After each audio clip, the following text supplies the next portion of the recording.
While the rain could help bring an early end to our current fire season, it's the fire season of last year that's of primary concern. Evacuation orders went into effect for some targeted properties within our recent burn scar areas. Those are the ones you see in red on the map. They include the Eaton and Palisades fires and others dating back to late last year. Earlier tonight, Mayor Bass and city fire leaders said first responders are now going door to door, making contact with those who need to leave now. The need to always communicate from our side every step of the way, and we certainly will be doing that again. I can tell you this, the coordination and communication has never been any better than it is now. You are looking at conditions in Sierra Madre now. That's one area of concern in the Eaton fire burn zone. And now to the Palisades burn scar. We're already seeing some damage from today's rain. NBC4's Darsha Phillips is in the Palisades for us with the very latest. Darsha. Yeah, Carolyn, this storm causing problems on our roads already. Take a look at this video. There were several cars, about 10 cars that suffered flat tires after driving over large potholes that formed in the roadways because of this storm. This is on PCH between Tuna Canyon and Pena Road in Malibu. It's a huge headache for those drivers.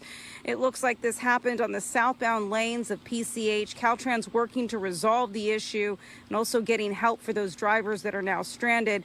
Now, we're hoping that nothing major happens with this storm, but if it does, LA City fire officials have increased staffing and are staging strategically across the city. We are augmenting resources, meaning additional boots on the ground in key areas. So we have a 22-member, 5-engine task force, and they're in the kind of the squatty, more small four-wheel drive type engines to get up into these hillsides and the burn scar areas. Additional helicopter pilots, bulldozer operators, 911 dispatchers, of course, swift water rescue. Now, at times tonight, the rainfall was intense, but for the most part, we have only seen light, steady showers. The heaviest rainfall is expected tomorrow. And of course, the areas of concerns are those places that burned recently in the Pacific Palisades and in Malibu. The hillsides that burned in the Palisades fire are particularly vulnerable to mudslides because those hillsides don't have the brush and roots to help absorb the rainfall. People who live in the Palisades are preparing for the worst and hoping for the best.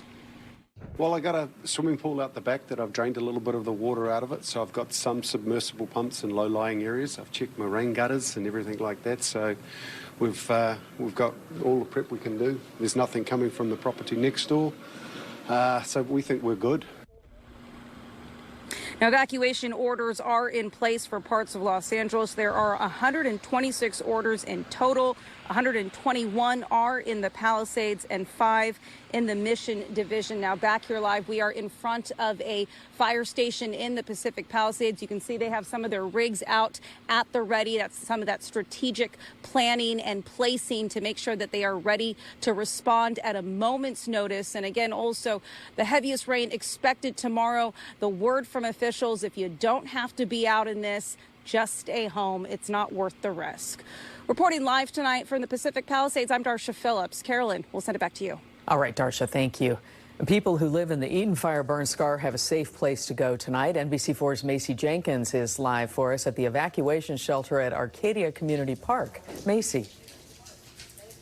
Hi there, Carolyn. Well, here at this shelter, the Red Cross volunteers and staff are ready to welcome up to 100 people should the rain intensify.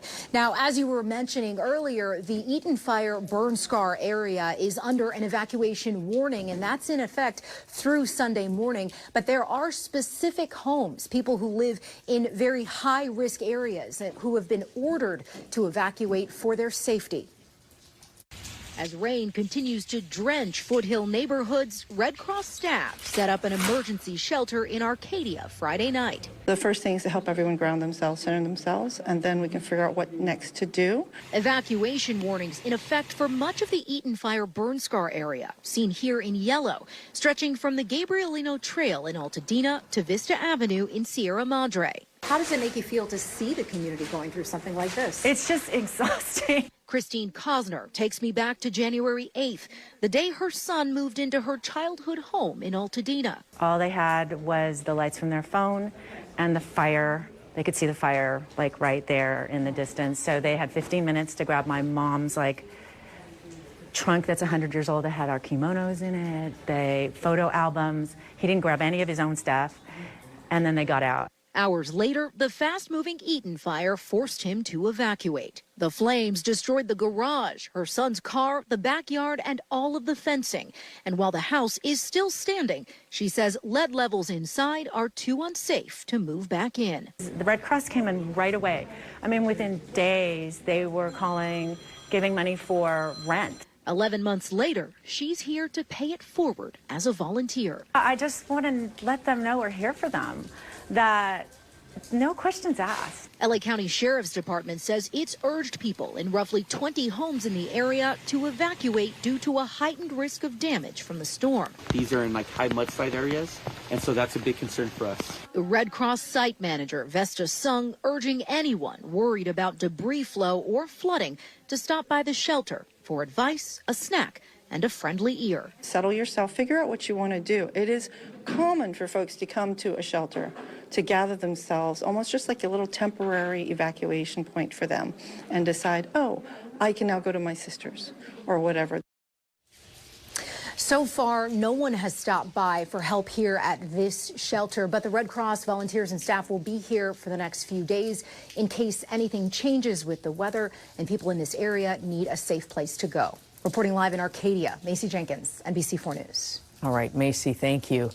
Mammoth Mountain Ski Resort has delayed its opening day tomorrow to take advantage of the storm system. These are images from the resort earlier today.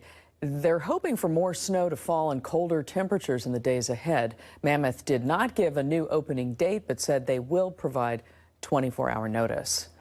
A live look now of downtown LA. You can see raindrop on the lens of our camera there. Remember, you can stay on top of the storm by scanning the QR code that's right there at the bottom of your screen. You'll have access to everything from the First Alert Radar Network to alerts and closures, evacuations, and the weather impacts near you. It's all on the NBC LA app.